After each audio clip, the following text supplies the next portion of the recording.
मुज़ाकरात का चौथा round. Speaker कौमी असम्बली सरदार अयाज सादिक ने हुकूमती और अपोजिशन कमेटियों का इजलास 28 जनवरी को बुला लिया। पहले जुडिशल कमीशन बनाए, फिर मुज़ाकरात पर आए। पाकिस्तान तहरीक इंसाफ का मुज़ाकरात में वापसी का इंदिया। चेयरमैन बैरिस्टर गोहर कहते हैं हुकूमत ने मुज़ाकरात में कोई संजीदगी नहीं दिखाई। तर्जुमान हुकूमती कमेटी इरफान सिद्दीकी ने कहा, आए बैठें और हमारी बात सुने, जो भी बात करनी है स्पीकर से करें। इजलास में कमीशन और दीगर मामलात पर बात होगी।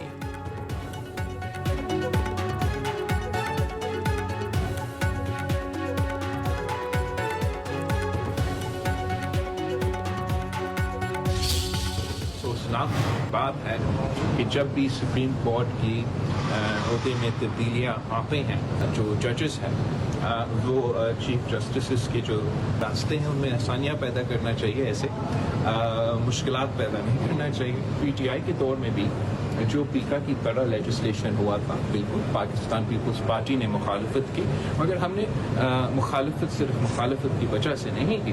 पिछले कानून से अब वो बेहतर सूरत में है। 26वीं आईनी तरमीम पार्लियामेंट के सिवा कोई खत्म नहीं कर सकता। कोई इदारा खत्म करेगा तो उसे हम मानेंगे, ना ही कोई और तस्लीम करेगा।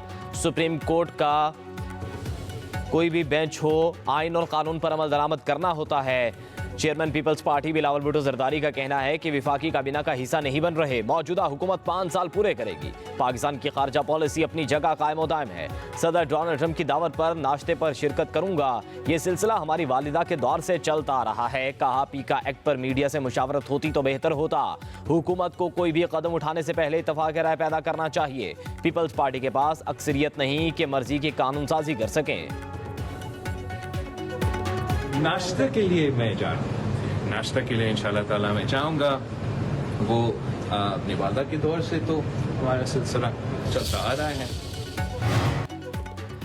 पीपल्स पार्टी की नून लीग से मुज़ाकरात की तमाम कमेटियां तहलील। नून लीग से पावर शेयरिंग फार्मूले पर मुज़ाकरात का इख्तियार सदर आसिफ अली जरदारी को दे दिया गया। पाकिस्तान पीपल्स पार्टी की सेंट्रल एग्जीक्यूटिव कमेटी के इजलास में अहम फैसले। अरकान को हुकूमत से मुज़ाकरात पर ब्रीफिंग दी गई। मुश्तरका मफादात कौंसिल का इजलास बुलाने का मुतालबा। ज़रा के मुताबिक विफाक की जानिब से ज़रूरी टैक्स लगाने पर तहफ़्फ़ुज़ात का इज़हार। टैक्स 45% से कम करके 20% करने की तजवीज़। पंजाब के अरकान ने नून लीग के खिलाफ शिकायत के अंबार लगा दिए। ज़रा के मुताबिक CEC इजलास में अरकान की अक्सरियत ने हुकूमती इत्तेहाद छोड़ने की तजवीज़ दे दी। मौक़िफ़ अपनाया, नून लीग से इत्तेहाद पीपल्स पार्टी की साख को तबाह कर रहा है। हुकूमती इत्तेहाद में रहे तो आवाम में कैसे जाएंगे। अरकान ने कहा, मुशावरत होती है ना ही आगाह किया जाता है, तो फिर हम कैसे इत्तेहादी हैं।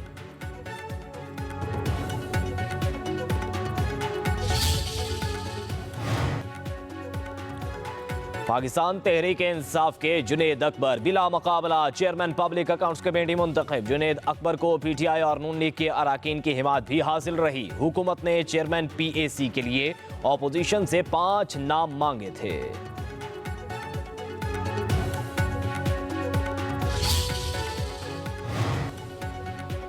इंसानी स्मगलिंग में मुलविस गिरोहों के सद्देबाब के लिए खुसूसी टास्क फोर्स कायम। वज़ीर-ए-आज़म शहबाज शरीफ कहते हैं इंसानी स्मगलिंग में मुलविस अनासिर को कैफियत किरदार तक पहुँचाएंगे, गिरफ्तारियों में तेज़ी लाई जाए। वज़ीर-ए-आज़म शहबाज शरीफ की गैर कानूनी तारकीन वतन की कश्ती हादसात से मुतल्लिक़ हफ्तावार इजलास में ब्रीफिंग। कहा, तमाम इदारे बशमूल वज़ारत ख़ारजा स्मगलरों की निशानदही में अपना भरपूर किरदार अदा करें। इजलास में ब्रीफिंग के दौरान बताया गया, अब तक 25 मुलज़िमान समेत 6 मुनज़्ज़म इंसानी स्मगलिंग के गिरोहों की निशानदही हुई है। 12 FIRs, 3 अहम अफराद को गिरफ्तारी, 16 लोगों के नाम पासपोर्ट कंट्रोल लिस्ट में डाले जा चुके हैं। इंसाफ होगा, जिन लोगों के हकूक इन्होंने छीने हुए हैं, जिसमें हुकूमत भी शामिल है, रियासत भी शामिल है, उन सब का जो है अकाउंटेबिलिटी होगी। और अगर ये बाहर बैठ के कारोबार करना चाहते हैं तो पाकिस्तानियों को पाकिस्तान के अंदर भी और पाकिस्तान के बाहर भी जो है स्टेट जो है, रियासत जो है वार्न करती है कि आपका ये पैसा डूब सकता है। ऐसे लोगों को जब पनपने की अपॉर्चुनिटी मिल जाए, मलिक रियाज जैसे लोगों को, तो सिस्टम ने मुज़मिल होना है और उस सिस्टम की सारी जो है गंदगी जो है आपके सामने नजर आ रही है। मलिक रियाज के असासों की तहकीकात का वक्त आ गया। मलिक रियाज पर हाथ डालेंगे, यूएई से हवालगी भी होगी। वक्त गुजर गया जब मलिक रियाज को कोई हाथ नहीं लगा सकता था। वजीर दिफा ख्वाजा आसिफ की न्यूज कॉन्फ्रेंस बोले, मलिक रियाज ने गरीबों की जमीनों पर कब्जा किया हुआ है। मुल्क भर में खरीदी हुई जायदादों में नकाइस हैं। खरीदारी में शफाफियत नहीं रखी गई। मलिक रियाज ने कहा था, इन्होंने हर शख्स को नवाजा है। 190 मिलियन पाउंड का मसला उठाया तो मुझसे राबता किया और कहा दुबई में छा गया हूँ। मलिक रियाज पहले बैरून मुल्क कारोबार को हराम कहते थे। वजीर दिफा ने मजीद कहा, सियासत और सहाफत में दोहरा मयार खत्म होना चाहिए। इदारों में दोगलापन नहीं होना चाहिए। पीका एक्ट के खिलाफ बातें करने वाले अपने गिरेबान में झांकें। सहाफत की आज़ादी और हम सब के लिए ईमानदारी बहुत ज़रूरी है। मीडिया मालिकान को भी आज़ादी सहाफत का ख्याल रखना चाहिए। इसको पढ़ दीजिए। Minister for I would like to bill further to amend the Trade Organization Act 2013. The Trade Organization Amendment Bill 2021 be passed. Parliament के मुश्तरका इजलास में अपोजिशन का शोर शराबा। अपोजिशन अरकान प्ले कार्ड उठाए ऐवान में पहुंचे। पीका एक्ट नामंजूर के नारे, एजेंडे की कॉपियां फाड़ दी। इजलास 18 मिनट ही जारी रहा। 4 बिल मंजूर, 4 मौखिर। विफाकी वजारत तालीम से मुतालिका तमाम बिल्स मौखिर। कानून साजी के दौरान भी अपोजिशन का एहतजाज जारी रहा।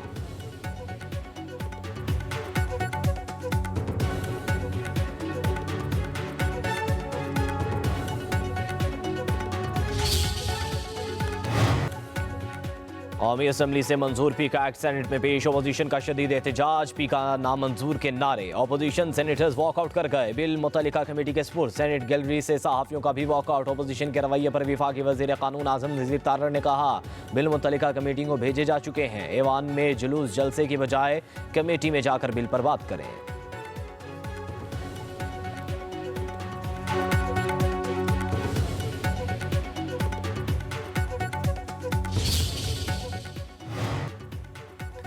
पीका एक्ट जुबान बंद करने का काला कानून है। फॉर्म 47 की हुकूमत भी पीका कवानीन का निशाना बनेगी। अपोजिशन लीडर उमर अयूब कहते हैं, 26वीं तरमीम के बाद अदलिया को कमजोर किया गया। पीका एक्ट से आवाज़ों को दबाया जाएगा। सहाफ़ियों को हथकड़ियाँ लगेंगी। कहा, मईशत डूब चुकी, इंटरनेट बंद कर दिया गया। शार्क मछली को कंट्रोल नहीं कर सकते और पाकिस्तान को डिजिटल बनाने के दावे कर रहे हैं। हुकूमत होश के नाखून ले। हुकूमत को तकलीफ दे रही है वो उसको कहेंगे वो फेक है, और जो हुकूमत को तकलीफ नहीं दे रही है या हुकूमत या रिलेटेड जो भी अदारे हैं उनको तकलीफ दे तो वो फेक करती है। और किसी को भी जब तक वो कहे कि ये फेक नहीं थी तो उस वक्त तक वो मुसीबत बनाए रखेंगे। फिर अपने आप को इनोसेंट साबित करना पड़ेगा।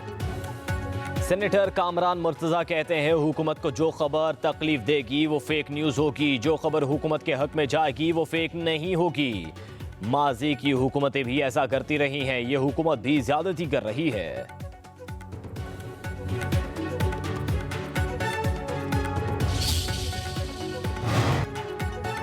खैबर पख्तूनख्वा असम्बली ने पीका एक्ट और डिजिटल पाकिस्तान एक्ट मुस्तरद कर दिया। करारदाद की मुतफ़िका तौर पर मंजूरी। MPA शफीउल्लाह जान के पेश करदा करारदाद में पीका एक्ट को मुतनाज़ करार दिया गया। तरमीम वापस लेने का भी मुतालिबा।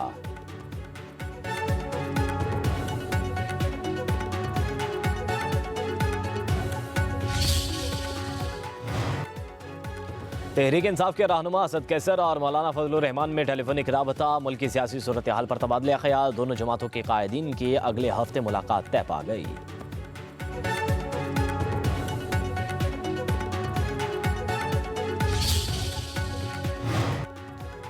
पंजाब के लाखों खानदानों को निगहबान रमज़ान पैकेज देने का फैसला। वज़ीर आला पंजाब की ज़ेर सदारत इजलास। निगहबान रमज़ान पैकेज के हवाले से मुख्तलिफ तजावीज़ और सिफारिशात का जायज़ा। मरियम नवाज़ की 15 फरवरी तक रजिस्ट्रेशन मुकम्मल कराने की हिदायत। शफाफियत के लिए ज़रूरी इक़दाम का हुक्म। कहती हैं, निगहबान रमज़ान पैकेज नादार लोगों का हक और हुकूमत का फ़र्ज़ है। आवाम को इज़्ज़त और एहतराम के साथ उनका हक मिलना चाहिए। निगहबान रमज़ान पैकेज के लिए आवाम का लाइनों में लगना कतन पसंद नहीं।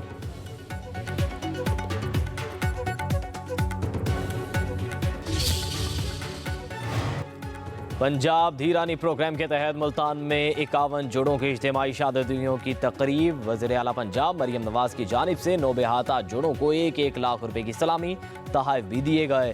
तकरीब में एक मसीही जोड़े की भी शिरकत। ज़ोहराने का एहतमाम। खूबसूरत सराय की झूमर भी पेश किया गया।